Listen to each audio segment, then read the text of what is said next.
नमस्कार, मैं हूं मृत्युंजय कुमार झा और अब बुलेटिन की शुरुआत करते हैं एक महत्वपूर्ण राजनीतिक खबर के साथ। और खबर यह है कि राजस्थान की सियासत में हर दिन नए नए पेच देखने को मिल रहे हैं। सचिन पायलट ने राजस्थान विधानसभा स्पीकर के नोटिस को हाईकोर्ट में चुनौती दी है और अब खबर ये आ रही है कि वो सुप्रीम कोर्ट का दरवाजा भी खटखटाएंगे। सचिन पायलट 2 बार हुई विधायक दल की बैठक में शामिल नहीं हुए थे, जिसकी शिकायत के बाद राजस्थान विधानसभा स्पीकर ने उन्हें नोटिस भेजा था, जिसका जवाब सचिन पायलट को शुक्रवार तक देना था। हालांकि सूत्रों का दावा है कि इन सब के बाद भी राहुल गांधी चाहते हैं कि पार्टी सचिन पायलट और बागी विधायकों के प्रति नरम रुख रखे और उन्हें एक और मौका दे। सूत्रों का कहना है कि कांग्रेस पार्टी ने अब भी सचिन पायलट के लिए दरवाजे खुले रखे हैं। राहुल ने बाकायदा इसके लिए राजस्थान में पार्टी प्रमुख को निर्देश भी दिए हैं और वो सचिन पायलट की सम्मानजनक वापसी का माहौल बनाने की कोशिश कर रहे हैं। आपको बता दें कि राजस्थान के मुख्यमंत्री अशोक गहलोत ने अपने एक बयान में पायलट पर आरोप लगाते हुए कहा था कि उन्होंने बीजेपी के साथ मिलकर सरकार गिराने की कोशिश की और उनके पास इसके पुख्ता सबूत हैं।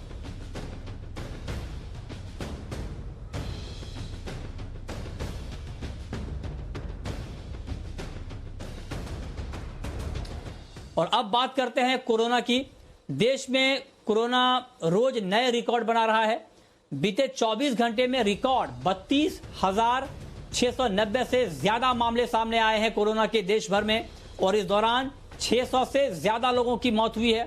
इसके साथ ही देश में कुल मरीजों का आंकड़ा 9,68,800 के पार पहुंच गया है। अब तक 24,900 से ज्यादा लोगों की मौत हुई है। राहत की बात यह है कि अब तक 6,12,800 से ज्यादा लोग ठीक भी हो चुके हैं। एक्टिव केस अब 3,31,000 से के आसपास हैं। देश में टेस्टिंग की रफ्तार भी बढ़ाई गई है और अब तक 1,27,39,490 सैंपल का टेस्ट किया जा चुका है।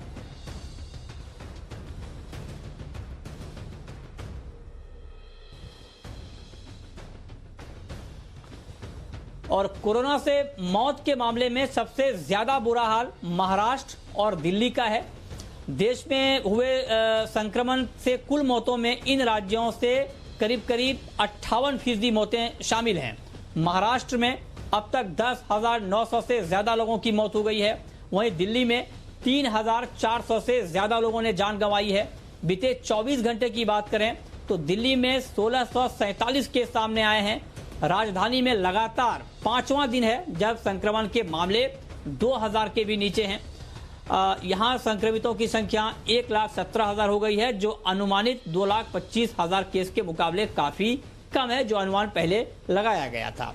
महाराष्ट्र की बात करें तो यहां पर 7,900 से ज्यादा मामले सामने आए हैं और मुंबई में बीते 24 घंटे में 1,390 मामले मिले हैं। इसके साथ ही मुंबई में मरीजों की संख्या बढ़कर 96,200 के पार चली गई है। राज्य में कोरोना पीड़ितों की संख्या 2,75,000 के पार चली गई है।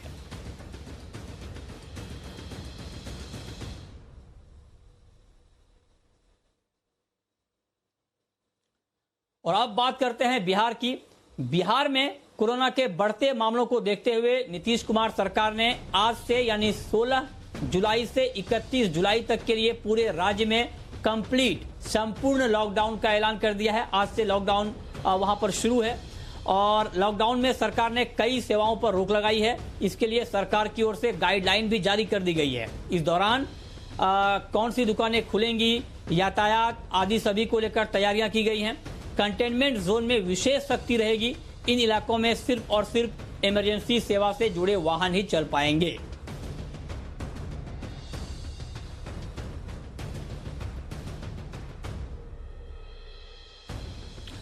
और बिहार में लॉकडाउन की खबर पर डिटेल जानकारी के साथ जी मीडिया संवाददाता नवजीत कुमार हमारे साथ जुड़ रहे हैं पटना से इस वक्त।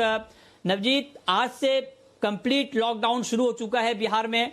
आप जरा हमारे दर्शकों को ये बताएं कि ये जो 31 जुलाई तक का लॉकडाउन है, इस दौरान कौन कौन सी चीजों पर पाबंदी रहेगी और कहां कहां पर राहत रहेगी।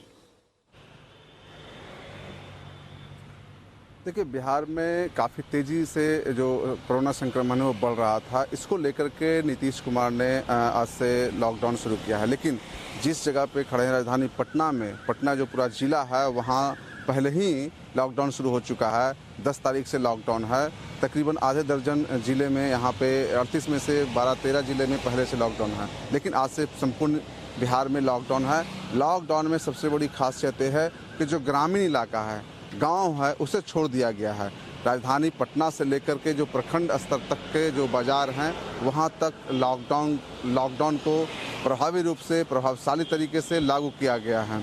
आने जाने पे एक तरीके से पाबंदी है, लेकिन जो निजी और टैक्सी, ई टैक्सी आदि जो गाड़ी जो है वो हमारे पीछे चल भी रही है, तो उसमें छूट दी गई है ताकि किसी लोगों को परेशानी हो। लेकिन सबसे अहम बात एक और है कि जो मार्केट हैं, वो बड़े बड़े मार्केट हुए, शॉपिंग मॉल्स हुए, इन तमाम चीज़ों को, यानी गैर ज़रूरी सामान, कपड़ा की दुकान, रेडीमेड दुकान, यानी बड़े बड़े मॉल्स हैं, उन सबको बंद कर दिया गया है। ताले बंद कर दिए गए हैं। 31 जुलाई तक तमाम चीज़ें बंद रहेंगे। सुबह 2 घंटे 3 घंटे के लिए बाज़ार खुलते हैं, जिसमें मछली, अंडे, फल, सब्जियां, और शाम में 2-3 घंटे के लिए मार्केट खुला रहता है। तो इस तरीके से लॉकडाउन है उसे लागू किया जा रहा है। निर्माण कार्य, जहां कंस्ट्रक्शन काम होते हैं, रोड बनाना, बिजली के खंभे लगाना, सड़कें बनाना आदि, जो भवन बनाना, तमाम चीज़ों पे जो लॉकडाउन का असर नहीं रहेगा। यानी जितने सारे जो कंस्ट्रक्शन के काम हैं उसे बाहर रखा गया है। सीधा सा मतलब है इसका कि जो प्रवासी मजदूर आए हैं, तकरीबन 20 लाख से ज़्यादा लोग यहाँ पे आए हैं, उन्हें मजदूर ही करने का मौका मिले, उन्हें रोज़गार छीने नहीं, इसलिए इन तमाम चीज़ों को अलग कर रखा गया है। यातायात की बात कीजिएगा तो रेल और जो प्लेन है वो सेवा चालू है। आप उसके आधार पे, उसके जो टिकट होते हैं, ई टिकट होते हैं, उसके आधार पे आप कहीं भी जा सकते हैं। निजी वाहन का इस्तेमाल कर सकते हैं या फिर टैक्सी का इस्तेमाल कर सकते हैं। हमारे जो कैमरा पर्सन फिरोज हैं, उनसे बोलूँगा कि किस तरीके से हमारे पीछे की जो तस्वीर है, काफ़ी व्यस्तम सड़क रही है ये। इस पे आम दिनों में देखते थे कि बहुत भारी कह लीजिए प्रेशर होता था, गाड़ियाँ आती जाती थी। लेकिन अभी देखिए किस तरीके से जो मोटरसाइकिल्स हैं या फिर जो निजी वाहन हैं वो आ रहे हैं। जरूरत नवजीत, एक सवाल मैं आपसे और पूछना चाहता हूँ। नवजीत, एक सवाल मैं आपसे और पूछना चाहता हूँ। ये तस्वीर आपने दिखा दी है कि किस तरह से लॉकडाउन वहां पर इंप्लीमेंट हुआ है, किस तरह से लागू हुआ है। लेकिन दूसरा सवाल मेरा ये है कि खबरें ये भी आ रही हैं कि इलाज के लेवल पे बहुत दिक्कत आ रही है, हॉस्पिटल में बेड नहीं है, आईसीयू बेड की कमी है। इसको लेकर सरकार ने कुछ नए इंतजाम किए हैं, टेस्टिंग बढ़ाने को लेकर कुछ नए इंतजाम किए हैं, या सिर्फ लॉकडाउन ही रहेगा? देखिए, लॉकडाउन सहारा लिया गया है, लेकिन इस दौरान यदि जो उनके जो टारगेट थे 15,000 हर दिन जांच करने का, उसमें कहीं ना कहीं राज्य सरकार फेल हो गई है। 10,000 के आसपास अभी जांच सैंपल लिए जा रहे हैं। उसका पॉजिटिव हर दिन 1000 से 1500 के आसपास में आ रहा है। अभी जो पूरे जो संक्रमितों की बात कीजिएगा बिहार में, तो वो तकरीबन 22,000-23,000 हो गए हैं, जिसमें से 13,000-14,000 लोग हैं वो ठीक भी हुए हैं। लेकिन सबसे अहम बात है कि पिछले एक सप्ताह से जो मरने वालों का जो आंकड़ा है वो तकरीबन 7-8 हर दिन मौत हो रही है। हॉस्पिटल में जगह नहीं है, जितने सारे जो यहाँ बेड हैं हॉस्पिटल्स के, सब के सब भर गए हैं। ऐसे में राज्य सरकार ने एक नियम निकाला है कि जो पॉजिटिव होते हैं, जिन्हें ज़्यादा दिक्कत नहीं होती है, जो कह लीजिए कि सिर्फ उनका जो पॉजिटिव आने के बाद जो सर्दी खांसी या जो अन्य जो लक्षण होते हैं वो नहीं दिखते हैं या दिखते हैं, तो उन्हें होम क्वारंटाइन की व्यवस्था की जा रही है। बिहार सरकार ने कई जगहों पे होम क्वारंटाइन। समझ गया, मतलब आप ये कह रहे हैं कि हॉस्पिटल में बेड की दिक्कत है, तो जिनको कम लक्षण है, जिनको माइल्ड सिम्टम है, उनको घर में ही होम क्वारंटाइन किया जाए, क्योंकि बेड की दिक्कत है। जो बात हमारे संवाददाता यहाँ पर बता रहे हैं। बहुत शुक्रिया नवजीत आपका इस पूरे अपडेट के लिए। आगे बढ़ते हैं, अब रुक करते हैं अगली खबर का। ब्रिटेन में ऑक्सफोर्ड यूनिवर्सिटी की कोरोना वैक्सीन इंसानों पर पहले टेस्ट में पास हो गई है। ह्यूमन ट्रायल में वॉलंटियर्स में वायरस के खिलाफ प्रतिरोधक क्षमता बढ़ी है। सकारात्मक रिजल्ट आने के बाद वैक्सीन के बाजार में सितंबर तक आने की उम्मीद है। ऑक्सफोर्ड यूनिवर्सिटी और एस्ट्राजेनेका कंपनी मिलकर वैक्सीन बना रही हैं।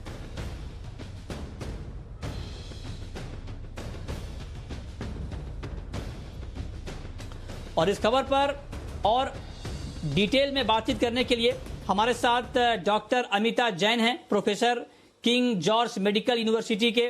बहुत बहुत स्वागत है आपका। मेरा आपसे पहला सवाल ये होगा डॉक्टर साहब कि जिस तरह से ये खबर आ रही है कि अब दुनिया भर में जो वैक्सीन पर काम है वो काफी तेजी से आगे बढ़ रहा है, और अब खबर ये आई है कि ऑक्सफोर्ड यूनिवर्सिटी की कोरोना वैक्सीन पहले ह्यूमन टेस्ट के ट्रायल में पास हो गई है। आपको लगता है कि ये बहुत ही सही दिशा में और तेज रफ्तार से काम हो रहा है? क्या उम्मीद है कब तक वैक्सीन आ जानी चाहिए? जी, डेफिनेटली बहुत अच्छे दिशा में काम हो रहा है और बहुत स्पीड से भी काम हो रहा है। जो भी ये महामारी है इसका और कोई उपाय नजर नहीं आ रहा है, बिकॉज अभी तक हमारे पास कोई अच्छा ट्रीटमेंट नहीं है, कोई एंटीवायरल मॉलिक्यूल नहीं है जिससे हम इस वायरल को कंट्रोल कर पाएं। और जिस तरह नंबर ऑफ केसेस बढ़ रहे हैं इसको रोकने के लिए हम लोग का ये सोशल डिस्टेंसिंग और मास्क लगाने वाला फॉर्मूला काम कर रहा है। इसने स्पीड को स्लो करा है, लेकिन एकदम रोकने के लिए बहुत सारे वायरल इन्फेक्शंस की तरह इसके लिए भी हमें एक वैक्सीन की जरूरत होगी। उस वैक्सीन में बहुत अच्छा काम हुआ है, क्योंकि आमतौर पे अभी तक मैंने देखा है कि कोई भी अच्छा वैक्सीन डेवलप करने में 1 से 3 साल के बीच का समय जरूर लग जाता है। और अभी इस बीमारी को हमारे यहाँ आए हुए अगर हम जनवरी से भी मान लेते हैं तो 6 से 7 महीने का समय हुआ है। और इस छोटे समय के दौरान में बहुत अच्छा काम हुआ है, क्योंकि ऑलरेडी करीब बहुत सारे देशों के पास 5 के करीब वैक्सीन के बारे में तो मैंने देखा है। रशिया का वैक्सीन का वो आ रहा है, इंडिया का वैक्सीन ट्रायल्स शुरू हो रहे हैं, अमेरिका में वैक्सीन ट्रायल शुरू हो रहे हैं। तो ऑक्सफोर्ड यूनिवर्सिटी का वैक्सीन ट्रायल भी इसमें एक है, और ये डेफिनेटली एक बहुत वेलकम कदम है। जल्दी काम हो रहा है और बहुत जरूरत भी है, बिना उसके वायरस की इस इन्फेक्शन को रोकने में मुश्किल हो रही है। जी हाँ। नहीं, लेकिन मैम मैं आपसे जानना चाहता हूं कि आप लोगों का अपना अनुमान क्या है, क्योंकि कहा जा रहा है कि ह्यूमन ट्रायल बहुत ही तेजी से हो रहे हैं कई जगहों में। तो एक अनुमान के मुताबिक कब तक उम्मीद करनी चाहिए कि ये दवा आ जाएगी, ये वैक्सीन आ जाएगा? बहुत जल्दी भी आया तो मुझे लगता है कि नवंबर के पहले वैक्सीन, एक अच्छा वैक्सीन मिलने में मुश्किल होगी। बहुत जल्दी आया तो नवंबर होगा, पर मुझे ऐसा लगता है कि अर्ली नेक्स्ट ईयर के पहले एक वैक्सीन शायद ना आ पाए। लेकिन फिर भी जिस स्पीड से काम हो रहा है उससे अगर हमको शुरुआत में 2021 के शुरुआत में भी एक वैक्सीन अच्छा मिल जाता है तो मैं कहूंगी कि ये बहुत बहुत बड़ी अचीवमेंट है। लेकिन नवंबर के पहले तो मुश्किल होगा, क्योंकि ह्यूमन ट्रायल्स अभी शुरू हुए हैं जी, और रिजल्ट आने में, उसको कंक्लूड करने में जितना भी टाइम लगेगा, जितनी भी जल्दी करेंगे, नवंबर, अक्टूबर एंड नवंबर के पहले तो बिल्कुल संभावना कम प्रतीत होती है। आ जाता है तो हम सब चाहते हैं और ठीक है, ईश्वर से कहेंगे कि भाई जल्दी इसको काम हो जाए तो बहुत अच्छा है, मगर इतनी जल्दी लगता नहीं है कि हो पाएगा। हाँ, लगता नहीं है जी। बहुत शुक्रिया मैम आपका इस पूरी जानकारी के लिए। तो नवंबर तक ही वैक्सीन आ पाएगा, बहुत जल्दी भी होगा। तो ये आप अभी सुन रहे थे एक्सपर्ट को। लेकिन इसी मुद्दे पर आज शाम 6 बजे हम आपके लिए एक बेहद खास शो लेकर आ रहे हैं, क्योंकि दुनिया भर में वैक्सीन पर काम काफी तेजी से बढ़ा है। तो ऐसे में क्या, जो भी आपने सुना डॉक्टर को, हमारे साथ कुछ और डॉक्टर होंगे, और आज शाम 6 बजे हमारे साथ एक बेहद खास मेहमान होंगे, लंदन से जुड़ेंगे हमारे साथ, जिनके ऊपर ह्यूमन ट्रायल किया गया है। वो आपको अपना एक्सपीरियंस, अपना अनुभव बताएंगे कि उनके ऊपर जब ह्यूमन ट्रायल किया गया तो उन्हें कैसा महसूस हुआ। उनकी जुबानी आप सुनिए ह्यूमन ट्रायल की कहानी आज शाम 6 बजे।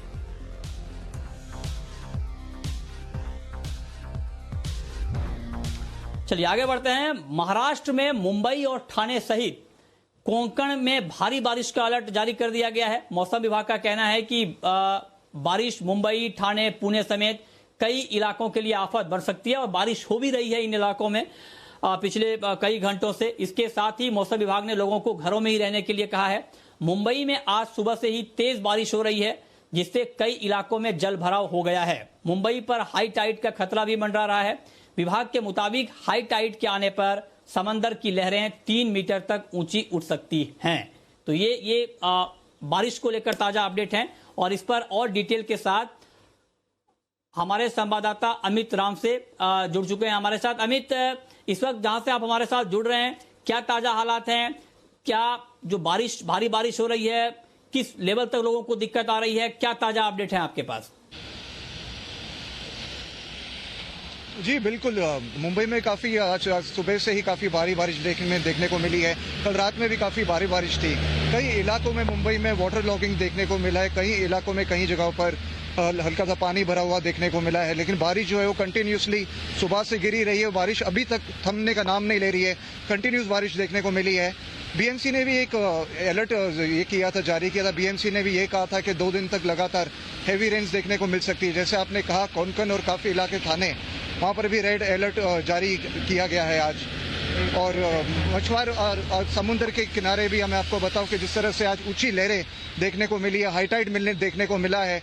बारिश जो है कंटिन्यूसली चालू है सुबह से। आज भी वैसे इतने ट्रैफिक और ये सब चीज़ें देखने को नहीं मिली है, लेकिन बारिश जो है थमने का नाम नहीं ले रही है। काफ़ी इलाकों में वाटर लॉगिंग बिल्कुल देखने को मिला है। मैं आपको बताऊं कि अभी भी बारिश हो ही रही है। ये कंटिन्यूस बारिश है कि ज़रा भी थमने का नाम नहीं है बारिश का। कंटिन्यूस बारिश देखने को मिली है मुंबई में, और अभी भी काफ़ी बारिश जोरों में, काफ़ी इलाकों में बारिश है। सारे मुंबई में बारिश है, ये कह सकते हैं बिल्कुल। जी, बहुत शुक्रिया आपका इस पूरे अपडेट के लिए। आगे बढ़ते हैं। लॉकडाउन में हमने एक मुहिम शुरू की है। छोटे लोन देने वाली डिजिटल कंपनियों के लोन रिकवरी के तरीके के खिलाफ आरबीआई ने एक्शन भी लिया, गाइडलाइंस बनाई और निर्देश भी जारी किए। हमें लगा कि आरबीआई के सर्कुलर के बाद इन कंपनियों ने लोगों को गाली देना, डराना धमकाना बंद कर दिया होगा, लेकिन ऐसा नहीं हुआ। यह हमारी गलतफहमी थी। अब भी लोगों को कर्ज वसूली के नाम पर गालियां और धमकियां मिल रही हैं। कई मामलों में हालात इतने बिगड़ गए हैं कि लोग सुसाइड करने को मजबूर हो रहे हैं। इस गुंडागर्दी के खिलाफ ही हमने ऑपरेशन हफ्ता वसूली मुहिम शुरू की है। हमारे संवाददाता अनुराग शाह हमारे साथ इस पूरे मुद्दे पर जुड़े हैं, जिन्होंने इस मुद्दे पर काफी काम किया है। अनुराग, मेरा आपसे पहला सवाल यह होगा कि हमने लोन रिकवरी की इस दिल दहला देने वाली खबर का एक बड़ा पर्दाफाश किया है। हमने लगातार 2 स्टिंग ऑपरेशन किए हैं, पार्ट 2 आज हमने दिखाया है। हमें ऑपरेशन हफ्ता वसूली को दोबारा करना पड़ा। आखिर इसकी नौबत क्यों आई? क्या है पूरा मामला, जरा डिटेल में समझाइए। देखिए, जब लॉकडाउन की शुरुआत हुई थी तो उसके बाद हमें ऐसे कई सारे मामले हमारे सामने आए थे जहां पर जबरन वसूली की जा रही थी। काफी दबाव दिया जा रहा था लोगों के ऊपर, जो लोग थे जिनकी नौकरी चली गई थी या फिर जो अपना ईएमआई नहीं दे पा रहे थे, तो उन पे काफी ज्यादा दबाव दिया जा रहा था। तो उसके बाद हमने ऑपरेशन हफ्ता वसूली को किया था। तो उसका परिणाम ये निकला कि हमारी बात जो है वो आरबीआई तक पहुंची। आरबीआई डिजिटल लेंडिंग के ऊपर गाइडलाइंस लेके आई और उन गाइडलाइंस में साफ साफ लिखा था कि फेयर प्रैक्टिसेस को अपनाना है, जो डेटा हैकिंग होती थी उसको नहीं माना जाएगा। इसके अलावा जो भी डिजिटल लेंडर है जो अपने प्लेटफॉर्म से लोन दे रहा है, उन्हें एग्रीमेंट के साथ बताना होगा कि वो कौन सी कंपनी से रजिस्टर्ड है। ये तमाम चीजें जो थी वो जब ऑपरेशन हफ्ता वसूली किया गया तो उसके बाद आरबीआई ने इसका संज्ञान लिया और उसके बाद नियम लेके आए। लेकिन उसके बावजूद भी 24 जून को ये नियम आए थे, गाइडलाइंस आई थी, लेकिन उसके बावजूद भी ऐसी कुछ कंपनियां थी। लेकिन मैं कहना चाहूंगा कि आरबीआई की गाइडलाइंस के बाद काफी हद तक असर पड़ा। बहुत सारी कंपनियां थी, उनके जो रिकवरी प्रोसेस में बदलाव आया, लेकिन कुछ बहुत सारी ऐसी भी कंपनियां थी जिनकी जो हफ्ता वसूली का जो प्रोसेस है, जो डराना धमकाना, जो आपके कॉन्टैक्ट होते हैं उन पे फोन करना, ये तमाम चीजें जारी रही। तो उसकी शिकायतें हमें काफी ज्यादा मिल रही थी। लोग काफी ज्यादा परेशान थे, बार बार जी बिजनेस के ट्वीट कर रहे थे, मेल कर रहे थे। और उनके बाद जब हमने ऑपरेशन हफ्ता वसूली पार्ट 2 किया, तब पता चला कि अभी भी ऐसी कई सारी कंपनियां हैं जो आरबीआई की गाइडलाइंस को नहीं मान रही है और जबरन जो आपका डेटा हैक कर रही है, आपके कॉन्टैक्ट को फोन कर रही है और तमाम तरह की जो नियमों के खिलाफ चीजें हैं वो कंपनियों के द्वारा जारी रही। बिल्कुल। ये देखिए अनुराग ने समझाया। और आपको बता दें कि जब आज हमने हफ्ता वसूली पार्ट 2 किया, आज सुबह 11 से 12, रात को हम फिर 8 बजे आपको दिखाएंगे ये पूरा कार्यक्रम, तो ट्विटर पर, सोशल मीडिया पर जबरदस्त रिस्पांस लोगों का मिला है और लोगों ने जबरदस्त तारीफ की है और कई लोग अपना अनुभव साझा कर रहे हैं। तो अनुराग, मैं आपसे जानना चाहता हूं कि आज का जो शो हमने किया, जिसको कि जबरदस्त रिस्पांस मिला है, इसमें कुल मिलाकर निकला क्या है?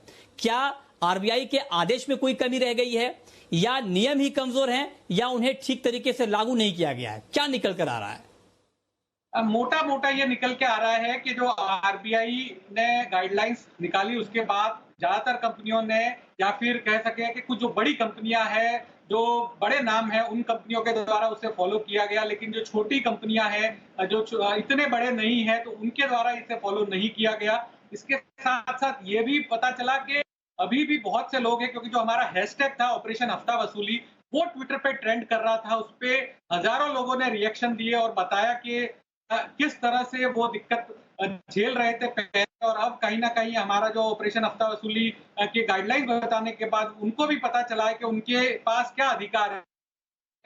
हमने हमारे शो में बताया कि कोई लेता है तो किस तरह से वो आरटीआई की जो वेबसाइट है वहां पे कंप्लेन फाइल कर सकता है, कितना सरल प्रोसेस है। तो ये लोगों को पता चला, लोगों ने उसके लिए धन्यवाद कहा कि लोगों के अंदर जागरूकता आई है कि जिस तरह से उनको डराया धमकाया जाता था, फेक नोटिस के जरिए, फेक जो स्टाम्प पेपर पे जाली नोटिस दिए जाते थे, तो वो चीज जो अवेयरनेस आई है, तो उसका जो है लोगों ने काफी जबरदस्त प्रतिसाद दिया है ट्विटर के ऊपर। और इसके साथ साथ ये भी लोगों की तरफ से धन्यवाद दिया है कि ये जनता से जुड़े हुए मुद्दे हैं, आम आदमी से जुड़ा हुआ मुद्दा है, जिसको बार बार जी बिजनेस उठा रहा है, और इसका संज्ञान जो है सबसे बड़ी अथॉरिटी जो है, रेगुलेटर है, रिजर्व बैंक भी ले रहा है।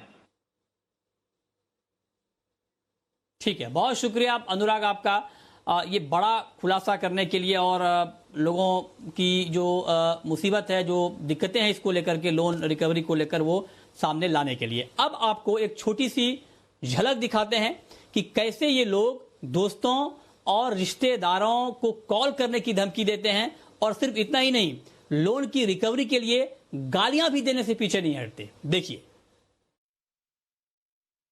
हेलो जी, रूपी लोन से कॉल कर रहा हूँ जी। आपका नंबर सेव है, बोलिए। हाँ जी, अभी 5 सर का लिंक अभी इस नंबर को भेजता हूँ जी। सर मैंने आपको बोला है ना, मेरे पास अभी कुछ भी नहीं, मैंने आपको मैसेज भी किया है, मैं आपको भी नहीं पे कर सकती। क्यों 10 दिन पे क्यों नहीं अरेंज किया? मैं आपको बोल रही हूँ मैं नहीं पे कर सकती अभी, मैंने बोला 10 दिन पे क्यों नहीं अरेंज किया वो बोल रहा हूँ। 1 दिन से बोल रही है चेक कोई चेक नहीं, वो भी झूठ है, वो मुझे को पता है। बोल हरास कर रहा हूँ, आपको क्या पता है मेरे बारे में? पैसा चाहिए, पैसे के लिए हरास कर रहा हूँ। पैसा दिया तो मैं नहीं करता हूँ। अभी नहीं है मेरे पास, जब होगा मैं आपको पे करूंगा। किसी के पास लेके करो, मैं कोई लिंक से पेमेंट करने वाली हूँ, मैं आपको ऐप से पे करूंगी। मेरे पास ऐप है रूपी लोन का, और मैं आज तो 8,000 करती है क्या? तुम्हारा बस 1,000 भी पैसा नहीं, तो कैसे 8,000 पेमेंट करती है? पेनल्टी है सर। मैंने आपको क्या बोला, मैं आज नहीं पे कर सकती तो नहीं पे कर सकती। आज मैं एप्लीकेशन में पेमेंट पूरा पेमेंट करना पड़ेगा, वो इधर उसमें 8,000 है, चेक करो। 6,000 है, 6,000, 8,000 नहीं है, मैंने आज ही चेक किया। हाँ, तो 6,000 पेमेंट कर दे तो मेरे को मानाना नहीं, तू पेमेंट भी नहीं करते। मैं इससे आप तू करके बात नहीं कर सकते, मैं आपको पहले ही बोल रहा हूँ। हाँ, तू अच्छा पेमेंट अच्छा काम कहे तो मैं क्यों इसका बात करना पड़ेगा जी? मैं 10 दिन से अच्छे बात किए ना, तुझे तू कर दिया ऐसा। फिर से तू मैं नहीं कर सकती, आज पेमेंट नहीं कर सकती। बस तुझे कोई हस्बैंड, कोई बॉयफ्रेंड कोई नहीं है क्या? तू कल हर एक दिन मेरे साथ बात करती है क्या? तुम्हारा टाइम पास भी नहीं आते है क्या? आप अभी बहुत आगे से बात करो और बहुत ज्यादा बात करो, मेरे को कुछ तू ज्यादा किया यार, तू ज्यादा किया, उसके लिए बात कर रहा हूँ। क्यों नहीं पैसे किया बात करो, यार करके मैं वैसा बात कर रहा हूँ, ठीक है? तू 10 दिन से पेमेंट क्यों नहीं किया? और ये तू क्या, तू तुझे नहीं समझते है क्या? आगे गाली देना पड़ेगा क्या? किससे बात करो, आप कुछ भी करो, मेरे पास पैसा नहीं है, मैं आपको नहीं पे कर सकती। बस पैसा नहीं है तो मर जा, फिर से पहले मर जाने के पहले इस नंबर पे केस करके मर जा। रुको करती हूँ ना मैं सब। रखो करती। किसी के पास बात करती है? आपको क्या करना है, मैं करूंगी ना बात। आप पैसा वापस कर यार, मेरा पैसा कर वापस। तुम्हारा पैसा है? हाँ, मेरा पैसा, मेरा कंपनी का पैसा, वो मेरा पैसा हो गया। कंपनी को मोराटोरियम देने बोलो, अगस्त तक मोराटोरियम है। कंपनी के मेरा कंपनी के नहीं दिया, मैं तुझे नहीं समझता।